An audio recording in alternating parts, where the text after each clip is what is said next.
Mama, tunay ba ang sabi nila? Tunay ka bang babae? Babae ka ba talaga, ma? Ricky, ano bang pinagsasasabi mo? Magsabi ka sa akin ng totoo, ma. Babae ka ba talaga? Anak mo ba ako talaga?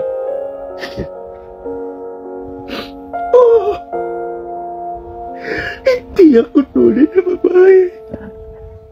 Ang nakikita mo sa akin, wala-ulaga pa, hindi tunay.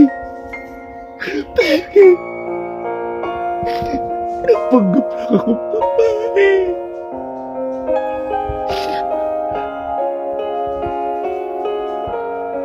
Niloko mo ko. Pinaniwala mo ko sa isang kasinungalingan. Bakit mo nagawa sa akin to? Pinaniwala mo ako na babae ka, na anak mo ko. Nagpapanggap ka pala. Peke kayo. Peke. Hindi na kayo kinilabuti sa pinagagawa ninyo. Sinama niyo pa ako. Dinamay niyo pa ako dyan sa kalokohan ninyo. Pero ang pagmamahal ko sa iyo, tunay na tunay. Tinuring kitang tunay kong anak. Mahal na mahal kita.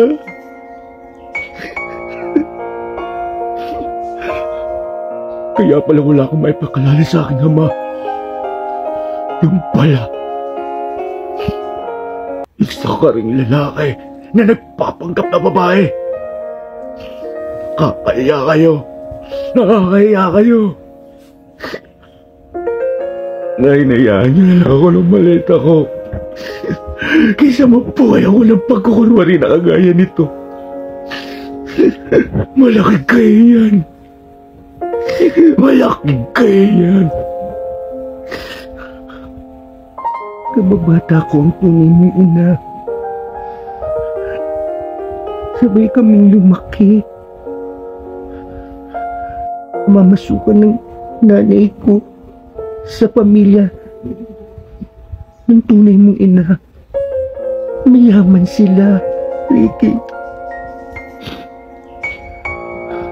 Nang malaman ng mayamang ama ng iyong ina na nagdadalang tao siya sa iyo,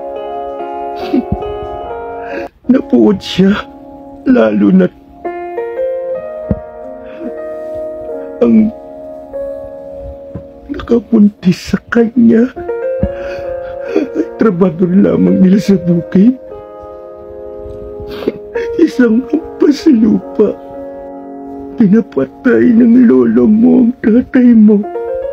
Kahit ikaw gustong patayin, hindi pumayag ang iyong ina. Nagpatulong siya sa akin.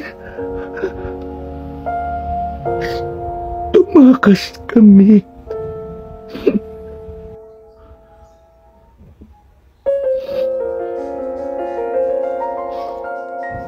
Ngunit nung panahon ng ipanganak ka, binawian ng buhay ang iyong ina. Kinupkup kita. Oo, bakla ako. Gusto kong maging babae kaya binago ko ang sarili ko. Ginawa ko rin yung para hindi na tayo mahanap ng lolo mo. Dahil gusto kanyang patayin. Sinakripisyo ko ang sarili kong kaligayahan. Hindi ako nandalaki para sa'yo. Dahil sa'yo ko tinawad lahat. Lahat ng buhay ko. Mahal kita, Ricky. Patawarin mo ako kung nasaktan kita. Patawarin mo ako na nadamay ka sa panlalait ng mga tao sa akin. Patawarin mo ako, ma. Hindi ko lang gusto na hinalipusta ka nila. Sorry, ma. Sorry. Mahal na mahal kita, anak. Mahal na mahal kita. At akong ibigay sarili kong buhay sa'yo.